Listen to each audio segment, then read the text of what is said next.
আসসালামু আলাইকুম প্রিয় দর্শক, চাইতায় আপনাদের সকলকে আমন্ত্রণ জানাচ্ছি, শুভেচ্ছা নেবেন।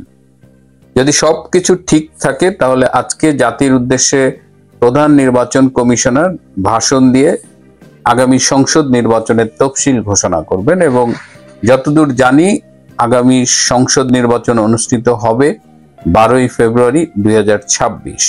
সূত্র নিশ্চিত করেছে যে গতকাল প্রধান নির্বাচন কমিশনারের ভাষণ রেকর্ড করা হয়েছে এবং এই নির্বাচনে আওয়ামী লীগকে অংশগ্রহণ করতে দেওয়া হবে না।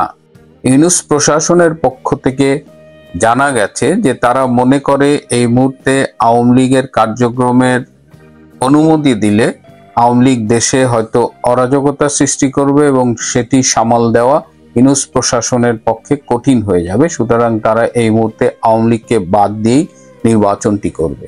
নিন্দুকেরা বলছে যে আওয়ামী লীগকে বাদ দিয়ে ক্ষমতা দখলের একটা পরিকল্পনা করা হয়েছে ইউনূসের এবং ইউনূস তার পছন্দের দলের হাতে ক্ষমতা দিয়ে আসতে চায় এবং এর জন্য তিনি যদিও মুখে বলছেন যে পৃথিবীর অন্যতম সেরা নির্বাচন তিনি জাতিকে উপহার দিতে চান, প্রথমতই সংখ্যাগরিষ্ঠ ভোটারের পছন্দের দল আওয়ামী লীগকে বাদ দিয়ে তিনি নির্বাচনটাকে অগ্রহণযোগ্য এবং খেলো করে ফেলেছেন।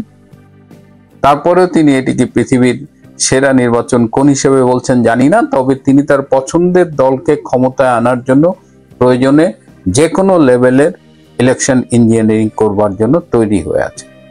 এই অবস্থায় দেশবাসী অপেক্ষা করছে, কারণ এই প্রথম একটা নির্বাচনের তফসিল ঘোষিত হচ্ছে না। এর আগে 2008 সালে দেখা গেছে যে ঘোষণার পরে 5 বার নির্বাচন তফসিল পরিবর্তন করা হয়েছে। 2006 সালে যখন খালেদা জিয়া ক্ষমতা হস্তান্তর করেছিলেন, সেই সময় কিছুদিনের জন্য প্রধান উপদেষ্টা হয়েছিলেন সেই সময় রাষ্ট্রপতি অধ্যাপক ডক্টর ইয়াজউদ্দিন। তিনি একটি নির্বাচনের তারিখ দিয়েছিলেন 2007 সালে, কিন্তু সেই নির্বাচনটি হয়নি। সেই নির্বাচনের আগেই 111 সরকার এসেছিল। সুতরাং নির্বাচন তফসিল ঘোষণা করা মানেই যে নির্বাচন হয়ে যাবে এমন কোনো কথা নেই। আপনারা অনেকেই জানেন যে গত নভেম্বরে এবং এই ডিসেম্বরের এ পর্যন্ত ভারতে অনেক ডেভেলপমেন্ট হয়েছে বাংলাদেশের নির্বাচন নিয়ে। ভারত এবং আমেরিকা তারা যে ডিফেন্স চুক্তিটা সম্প্রতি স্বাক্ষর করেছে, 10 বছর মেয়াদি এই ডিফেন্স চুক্তিতে তারা অনেকগুলো ইস্যু আলোচনার পাশাপাশি বাংলাদেশ নিয়েও তারা আলোচনা করেছে এবং বাংলাদেশের ব্যাপারে তারা দফায় দফায় বৈঠক করেছে এবং সর্বশেষ বৈঠকটি করেছে ভারতের পররাষ্ট্রমন্ত্রী ডক্টর জয়শঙ্কর এবং ভারতে মার্কিন রাষ্ট্রদূত সার্জিও গার। তাদের এই সিরিজ বৈঠকের মধ্যে তারা যে সিদ্ধান্তগুলো নিয়েছে বাংলাদেশের ব্যাপারে, তাদের একটা হলো যে বাংলাদেশে একটা ইনক্লুসিভ নির্বাচন হতে হবে এবং সবার জন্য একটা লেভেল প্লেইং ফিল্ড তৈরি করা হবে এবং প্রশাসনকে দুর্নীতি ও প্রভাব মুক্ত করা হবে এবং যেসব আমলার বিরুদ্ধে সুনির্দিষ্ট দুর্নীতির অভিযোগ আছে তাদের সরিয়ে দেওয়া হবে। বাংলাদেশে জঙ্গি কার্যক্রম এবং জঙ্গিদের কার্যক্রমের অর্থায়ন এ দুটো বন্ধ করতে হবে। তো এই সিদ্ধান্তগুলো তারা নিয়েছিল এবং বাংলাদেশে আইএসআই এর যেসব কর্মকর্তারা কর্মরত রয়েছে বিভিন্ন গুরুত্বপূর্ণ স্থানে, তাদের বাংলাদেশ থেকে সরে যাওয়ার জন্য বারবার বলা হয়েছে এবং আজকে 12ই ডিসেম্বরের মধ্যেও তাদের আবার বাংলাদেশের গুরুত্বপূর্ণ স্থাপনা থেকে সরে যেতে বলা হয়েছে। তো এই দিকে ভারত পাকিস্তান যখন এই আলোচনাগুলো করছে এবং 5ই ডিসেম্বর বাংলাদেশের সময় রাত এবং আমেরিকার সময় তখন দিন, এই যে বাংলাদেশের ব্যাপারে যেগুলো বললাম, ইনক্লুসিভ নির্বাচন, দুর্নীতি ও প্রভাব মুক্ত একটা প্রশাসন, একটা level playing field, Indo Pacific রিজিয়নে একটা স্বস্তি বজায় রাখা এবং এই অঞ্চলে চীনা প্রভাব খর্ব করতে একসাথে ভারত এবং আমেরিকা কাজ করবে, এই সব সিদ্ধান্ত ট্রাম্পকে জানানো হয়েছে এবং ট্রাম্প এগুলো সব অ্যাপ্রুভ করেছেন এই যে 5ই ডিসেম্বর বাংলাদেশ সময় রাত্রে যেটা বললাম। তো একদিকে দিল্লি এবং ওয়াশিংটন যখন ভাবছে এবং দিল্লি ওয়াশিংটনের এই আলোচনাগুলো এগুলো কূটনৈতিক চ্যানেলে ডক্টর ইউনূসের কাছে পৌঁছানো হয়, ডক্টর খলিলের মাধ্যমেও ডক্টর ইউনূসের কাছে পৌঁছানো হয়। আপনারা জানেন যে ডক্টর খলিল বাংলাদেশের জাতীয় নিরাপত্তা উপদেষ্টা এবং তিনি মার্কিন প্রশাসনের পক্ষেই বেসিক্যালি ডক্টর ইউনূসের এই উপদেষ্টা পরিষদের সদস্য, এবং তিনি বলেন যে আমি ডক্টর ইউনূসের রিক্রুট না, আমি আসলে মার্কিন সরকারের পক্ষ থেকেই কাজ করছি। তো ডক্টর খলিল এই তথ্যগুলো নিয়মিতই ডক্টর ইউনূসের কাছে পৌঁছে দিয়েছেন। আপনারা জানেন যে কদিন আগে ডক্টর খলিল কাতারেও গিয়েছিলেন, সেখানেও তিনি একাধিক বৈঠক করেছেন।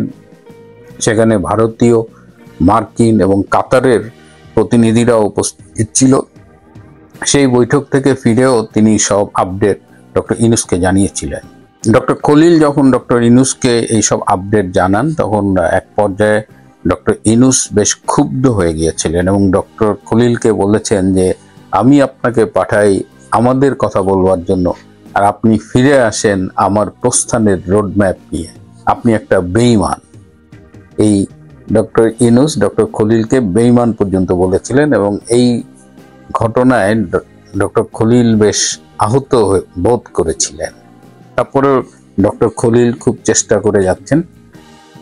ডক্টর ইউনূসের উপদেষ্টা পরিষদের অধিকাংশ সদস্যই চান যে একটা ইনক্লুসিভ নির্বাচন হোক, একটা লেভেল প্লেইং ফিল্ড তৈরি করা হোক, কিন্তু আসিফ নজরুল, রেজওয়ানা চৌধুরী এবং আদিলুর রহমান, এই তিন উপদেষ্টা এবং ডক্টর ইউনূস, এরা চারজন মিলে চান যে আওয়ামী লীগকে বাদ দিয়ে তিনি একটি নির্বাচন করবেন। এবং যদিও তিনি দাবি করছেন যে এটা পৃথিবীর অন্যতম সেরা নির্বাচন হবে, কিন্তু সংখ্যাগরিষ্ঠ ভোটারের পছন্দের দলটিকে দূরে রেখে তিনি কি নির্বাচন করবেন এটা ঠিক এটা সবাই বুঝতে পারছে। আর বাংলাদেশে নির্বাচনের তফসিল ঘোষণা মানেই যে নির্বাচন হবে এমন কোনো কথা নেই, এর আগেও আমরা সেটা দেখেছি। সুতরাং আজকের এই নির্বাচনের তফসিল, নির্বাচনের তারিখ ঘোষণা, এর মধ্য দিয়ে বাংলাদেশকে একটি গভীর সংকটের দিকে ঠেলে দেওয়ার একটা চেষ্টা ডক্টর ইউনূস করলেও আমাদের দেখতে হবে যে আওয়ামী লীগ এটাকে কিভাবে নেয়।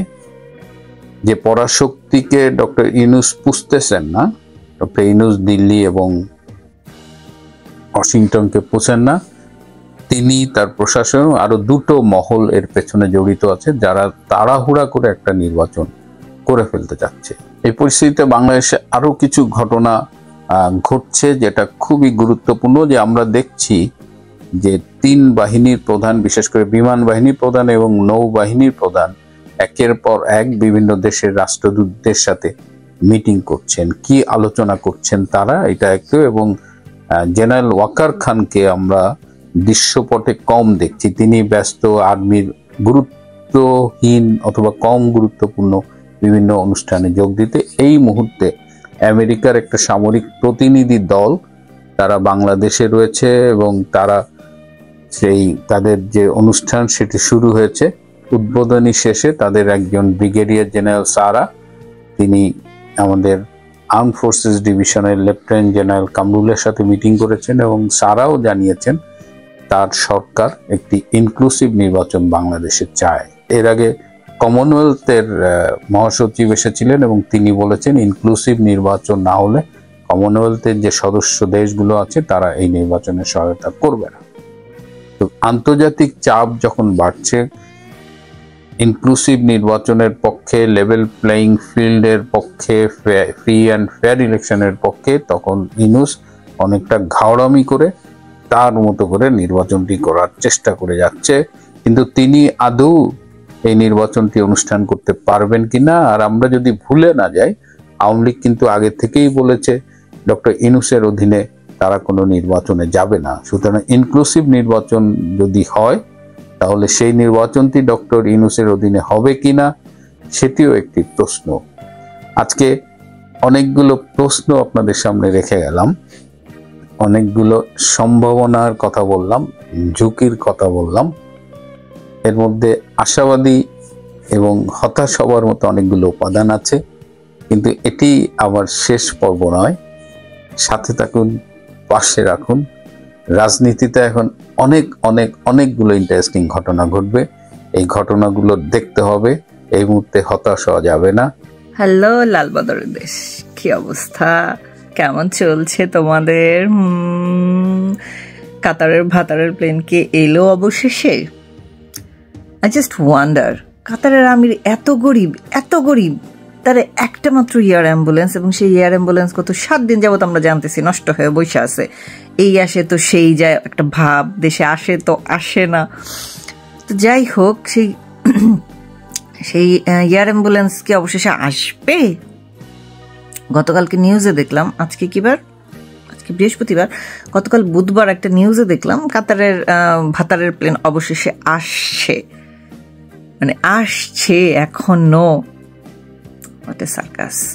তো এইদিকে আপুসিন নেত্রীর বড় গণতন্ত্র বলছে ক্ষমতায় গেলে আমরা দুর্নীতির লাগাম টেনে ধরবো। এক্স্যাক্টলি ভাইয়া, কারণ তোমরা ক্ষমতায় থাকাকালেই বাংলাদেশ 5 বার বিশ্ব চ্যাম্পিয়ন হয়েছে দুর্নীতিতে। ব্যাপারটা তো নাইস। তোমরাই তো জানবা কি করে লাগাম ধরতে হয়, তাই না? তোমাদের পক্ষেই জানা সম্ভব, অন্য কারোর পক্ষে তো জানা সম্ভব না। এবং সেই দুর্নীতির লাগাম এভাবে কাজকে ধরে তোমরা কি করবা? আবার চ্যাম্পিয়ন হবা। তখন তো 5 বছরে 5 বার হয়েছিল, এইবার কি হবে আমি বলি সুদানির ফুয়া, এইবার হবে বছরে 5 বার তোমরা দুর্নীতিতে চ্যাম্পিয়ন হবা। তোমাদের মানুষজন তোমাকে নিয়ে বলছিল গত বছর 24 সালে যখন তুমি ফার্স্ট মুখ খুলছিলা, মানুষ তোমাকে বলছিল, ও মাই god, Tariq became so matured. He's a so matured politician now. হইছো আমার দন, তুমি যে এত ম্যাচিউরড হইছো রে বাইয়া, কি যে আর বলবো, দুঃখের কথা আর কি বলবো। তোমার ম্যাচিউরিটি দেখে মনে করো আমার থাক, আর কিছু না বলি, বেশি খারাপ হয়ে যায়। তো যেটা বলছিলাম, তুমি বলেছো তোমরা ক্ষমতায় গেলে মেগা প্রজেক্ট নিবা না। কেন মেগা প্রজেক্ট নিবা? হ্যাঁ, কি কারণে? তোমাদের একমাত্র প্রজেক্ট হয়েছে ওয়্যারলেস খাম্বা, এটাই হচ্ছে তোমাদের মেগা প্রজেক্ট। এছাড়া তো তোমাদের আর কোনো মেগা প্রজেক্ট নাই। তোমরা কি করবা? তোমরা যে মেগা প্রজেক্ট নিবা, ওকে ফাইন, তোমাদের কি দেখে মানুষ মেগা প্রজেক্ট দিবে? তোমার তো সারা বিশ্ব জোড়া খ্যাতি আছে মিস্টার 10% বলে। হাওয়া ভবন খুলে বসে ওপেনলি তোমরা 10% খাইছো, বুঝছো? সেটা প্রমাণিত, কাগজে কলমে প্রমাণ আছে। তুমি তোমার ছোট গণতন্ত্র কোকো সবার আমলনামা আমেরিকা এবং সিঙ্গাপুর প্রমাণ দিছে, এবং সিঙ্গাপুর সেখান থেকে $3 বিলিয়ন ফেরতও দিচ্ছে বাংলাদেশ সরকারকে 2009 সালের পরে, কারণ সেগুলো তোমরা মানি লন্ডারিং করে বিদেশ পাচার করছিলা। বুঝতে পারছো? তোমাদের তো আছে না মানুষজন, চেনা বামুনের পৈতা লাগে না। তোমার এমনই খ্যাতি ভাই, তোমার দল সরকারে আসলে তোমার চেহারা দেখা ইনভেস্টমেন্ট করবো, কুত্তায় সদেও করে খাইয়া কাম নাই। হ্যাঁ, ফরেন ইনভেস্টমেন্ট আনা খুব জরুরি একটা দেশের জন্য, একটা দেশের গ্রোথের জন্য। কিন্তু তুমি কি বললা? তুমি মেগা প্রজেক্ট করবে না, কেউ কি দুর্নীতি হয়? ভাই, তোমার মাথায় এইটুকু সেন্স নাই যে কোনো মেগা প্রজেক্ট থেকেই 2 থেকে 4-5% পর্যন্ত দুর্নীতি ইন্টারন্যাশনাল এস্টাবলিশড। এইটা তুমি পড়ো নাই? দনের রাজনীতিবিদ হইছো তুমি। হ্যাঁ, তুমি নাকি গত 17 বছরে খুব ম্যাচিউরড হইছো। কি ম্যাচিউরড? কোথায় তোমার সেই ম্যাচুরিটির প্রুফ ভাই? তুমি একটা দলের ইলেকশনের কি জানি বলে, এটারে বলে ম্যানিফেস্টি তো বলে না, ম্যানিফেস্ট প্রকাশ করতে যাচ্ছ, এখানে তুমি বলতেছো যে তোমার দল মেগা প্রজেক্ট নিবে না। মেগা প্রজেক্ট নিবে না মানে হচ্ছে দেশে কোনো মানি রোলিং হবে না, দেশের মানুষের পকেটে নতুন টাকা আসবে না। তুমি কি দেশে টাকশালে টাকা ছেপে মানুষের পকেটে টাকা দিবা? বলো আমাকে একটু। একটা ফরেন ইনভেস্টমেন্ট আসলে একটা মেগা প্রজেক্টে কি পরিমাণ মানুষের জীবনযাপন আপগ্রেড হয় তোমার কোনো ধারণা আছে? নাই। কি তুমি মিস্টার 10% দা খাম্বা। আচ্ছা, যাই হোক, এখন আমাদের পেয়ারে নুনুসের কাছে যে আমাদের সুদানির ফুয়াটা বসে আছে, তার কাছে একটু যাই, নাহলে তো গাল ফুলায় বলবে আমি যাবো গা, আপনারা আমার কথা শুনেন না, আমি চলে যাব, আমাকে হাতে পায়ে ধরে রাখো। তো যাই হোক, যেটা বলতেছিলাম, এই নুনুস আমাদের যার যে নুনুসের কোনো সম্পত্তি নাই, কোনো বাড়িঘর নাই, যে নুনুসের টাকার প্রতি কোনো লোভ নাই, সেই নুনুস কি করেছে? বাংলাদেশে আজারবাইজানের কোনো নাই, এটার কি এম্বাসি নাই, এবং সেই রকম আহামরি কোনো ধরম মহরমও নাই, কিন্তু আজারবাইজানে তুই প্রিন্সেস আসছে লাইলা, আর তার বোনটার নামটা কি জানে বালটা, লাইলাটাই মনে আছে, কমন নাম তো, ওইটা আসছে। আসার পরে সেই দুজনের সাথে হাইওয়েতে কি যে সুন্দর সুন্দর গপ্প দিয়েছে, পুছো কিউ কিউ। কারণ সে যে এই যেটা এখানে সরকারে বসে ধুমধুমার টাকা কামাই দিয়েছে, আমি জানি না তো টাকা দিয়ে সে কি করবে, কারণ আলটিমেটলি তো তাকে পরতে হয় গ্রামীণ চেকে টুন্ডা ওই ফতুয়ার মতো জামাটা, টুন্ডা একটা প্যান্টি, আর উপরে একটা 12 মাসা কোটি। সে এত টাকা দিয়ে কি করে আমি আসলে বুঝে পাই না। লামিয়াও তো খুব একটা দামি জামা কাপড় পরে না, সব বস্তি ফকির নিচে তো জামা কাপড় পরে। যাই হোক, তো এই আজারবাইজানে তুই প্রিন্সেসের সাথে সে বসে প্ল্যান করছে কি করে এই যে দেশে বসে অবৈধ সরকার প্রধান হয়ে যে টাকা পয়সা কামাইছে, টাকা পয়সাগুলো কি করে দেশের বাইরে সেফলি নিয়ে যাবে। কারণ এই দুই প্রিন্সেস হচ্ছে এইসব কর্মকাণ্ডে মাহির। আজারসেল নামের যে টেলিকম কোম্পানি আছে এইটার মালিক হয়েছে এই দুই প্রিন্সেস, এবং সেই দুই প্রিন্সেস দেশের মানি লন্ডারিং এ খুবই বিখ্যাত আজারবাইজানে। তো যেটা বলতেছিলাম, নুনুস হচ্ছে এই দুজনের সাথে এত পীড়িত কেন সোদাচ্ছে সেটা তো সহজেই অনুমেয় সবাই বুঝতে পারতেছে। একমাত্র যারা নুনুসের দন্যে করতেছে তারা শুধু বুঝতেছে না, আর বাকি সবাই বুঝতে পারতেছে। ক্লিয়ার? আচ্ছা, এখন মজার ব্যাপার হচ্ছে আমাদের এই নুনুচ্চা সুদানের ফটো আবার বলেছে যে আমাদের লেদার আসিফ এবং সান্ডা মাহফুজ জাতিকে যা দিয়েছে জাতি কখনো ভুলবে না, অফকোর্স ভুলবে না। এই দুই সুদানের ফুয়া জাতিরে যেভাবে চোদন দিয়েছে, যেভাবে ঠাপাইছে, এই ঠাপ জাতি কিভাবে ভুলবে আমাকে একটু বলেন। হ্যাঁ, এরা কালকে দেখলাম রিজাইন দিছে, কি তারা ইলেকশন নমিনেশন কিনতেছে। লেদার আসিফ কই দিতে রাশেদ নুরার দলে গেছে গণ অধিকার পরিষদ। ওয়াও, আমার ভাবতেই ভালো লাগতেছে যে ঐতিহ্য ধরে রাখার জন্য রাশেদ এবং বিকাশ নুরার সাথে সাথে আসিফ, বাছুর আসিফকেও, লেদার আসিফকেও এখন রেগুলার মাইট ধর খায় আপডেটেড থাকতে হবে, কারণ এটা তাদের দলের ঐতিহ্য।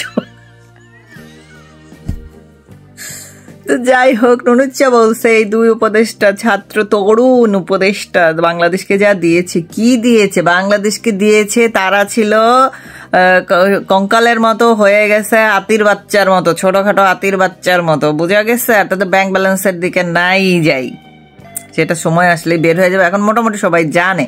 হ্যাঁ, একমাত্র তারাই জানে না যাদের এখনো নুনুসের দান চিটে চিটে খেতে ভালো লাগে, তারাই এখনো বুঝতে পারছে না। তারা শুধু বলে যাচ্ছে নুনুসকে চায় আরো 5 বছর, স্যার কি জানি বলে, বেশি সময় দেওয়া হইল না, আর কয়েক বছর সময় পাইলে দেশকে একদম বেহেশত বানায় ফেলাইতো। আমিও সেজন্য চাই নুনুস 50 বছর থাকুক, না তাইলে কেউ এই কমপ্লেনটা করতে পারবে যেন নুনুস ঠিক মতো সময় পায় নাই, যে তাকে সুযোগ দেওয়া হয় নাই, সুযোগের অভাবে সে কাজ করতে পারে নাই। বুঝতে পারছেন? এই জন্য আমিও মন প্রাণ থেকে দোয়া করি নুনুস 50 বছর থাকুক, এবং ডাস্টবিন শফিকা অবশ্যই তার সাথে থাকুক।